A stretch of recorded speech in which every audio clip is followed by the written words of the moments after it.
राधे राधे दोस्तों, आपका स्वागत है मेरे चैनल डिवाइन भक्ति में। आज मैं आपके लिए बहुत ही सुंदर कथा लेकर आई हूँ बुधवार की। एक समय की बात है, एक व्यक्ति का विवाह हुए कई वर्ष बीत गए। विवाह के बाद उसकी पत्नी एक बार अपने मायके गई हुई थी। पत्नी के मायके में रहने के कई दिनों बाद उसका पति अपनी पत्नी को विदा करवाने के लिए ससुराल पहुंचा।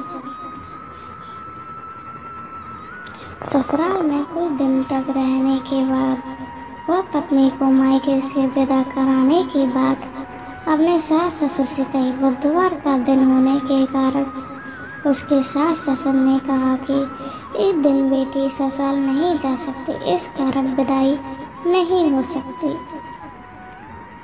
लेकिन वह व्यक्ति नहीं माना और अपनी पत्नी को मायके से विदा कराकर अपने घर की तरफ चल दिया। रास्ते में जाते वक्त पत्नी को बहुत तेज प्यास लगी। तब पति पानी की तलाश में इधर उधर भटकने लगा। काफी देर के बाद जब वह पानी लेकर वापस लौटा तो उसने देखा कि पत्नी के पास उसी की वेशभूषा में कोई अन्य व्यक्ति पत्नी के संग बैठकर बातें करता हुआ दिखाई दिया।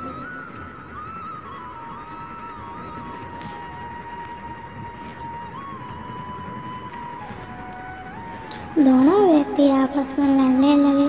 पहले व्यक्ति ने गुस्से में दूसरे व्यक्ति से पूछने लगा कि वह कौन है और क्या उसकी पत्नी के साथ बैठकर बातें कर रहा है। फिर आपस में लड़ने लगे। दूसरे व्यक्ति ने कहा कि यह मेरी पत्नी है।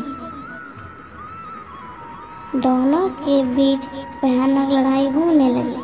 तब वहाँ पर कुछ सिपाही आ गए और स्त्री से उसके असली पति के बारे में पूछने लगे।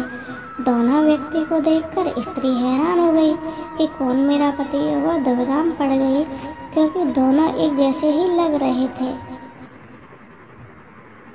तब पहला व्यक्ति परेशान होकर मन में कहा कि भगवान ये कैसी लीला है। तभी आकाशवाणी हुई कि बुधवार के दिन पत्नी को विदा करवा कर नहीं ले जाना चाहिए था। यह सोचकर पहला व्यक्ति समझ गया कि यह भगवान बुद्ध की ही लीला है। फिर वह व्यक्ति बुद्ध देव से प्रार्थना करने लगा और क्षमा मांगने लगा। फिर फौरन ही बुद्ध देव अंतर ध्यान हो गए और उस व्यक्ति को अपनी पत्नी मिल गई। तभी से हर दिन बुधवार के दिन भगवान गणेश की पूजा होने लगी। बुधवार का दिन सभी देवी देवताओं में सबसे पहले पूजे जाने वाला भगवान गणेश को समर्पित होता है। बुधवार के दिन उपवास रखने का विशेष महत्व होता है क्योंकि बुधवार के देवता भगवान गणेश बुद्धि के देवता है। आपको ये स्टोरी पसंद आई होगी तो प्लीज़ मेरे चैनल को सब्सक्राइब करें। थैंक